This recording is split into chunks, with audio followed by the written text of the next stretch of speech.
My name is Merike Kaeo. I'm the Chief Network Security Architect at Double Shot Security. I've been working with IPv6 since 2005, helping people deploy secure IPv6 infrastructures. So if you think about network address translation, whether or not you really require that in an IPv6 network to obscure your addressing infrastructure, it may not be necessary. And it came about in IPv4 because there was really limited address space. It wasn't a security functionality to begin with. But people found it an easy way to hide their addresses. I personally would prefer that people do the right thing with filtering, because at the end of the day, you really want to make sure that your filters are structured and that they're auditable. IPSec was originally part of the IPv6 specifications.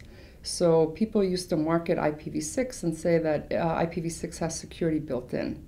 But really that meant that every compliant, IPv6 compliant implementation had to support or implement IPSec. However, the history of IPSec has been that while the technology itself is a very complex standard, the implementations really should not be. But the vendors had created very difficult implementations. They weren't always interoperable.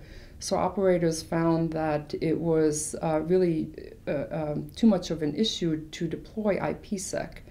And the benefit of deploying IPSec was not worthwhile in terms of the downtime that they experienced troubleshooting operational issues. Secure Neighbor Discovery, SEND, is a cryptographic mechanism to protect neighbor discovery protocol. So it protects against redirection attacks and spoofing and a couple of other potential malicious activity. One of the issues with SEND is that it requires credential management.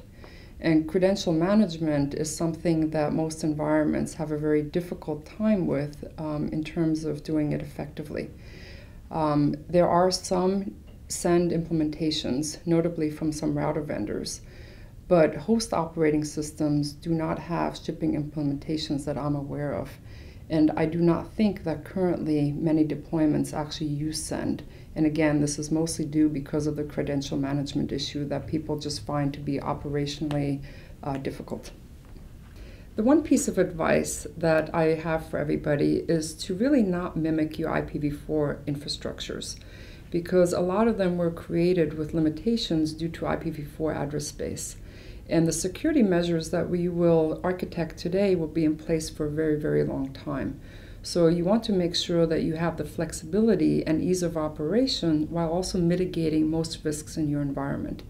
I would also advise that most people go to native v6 as soon as possible, because it will really simplify reliability and auditability.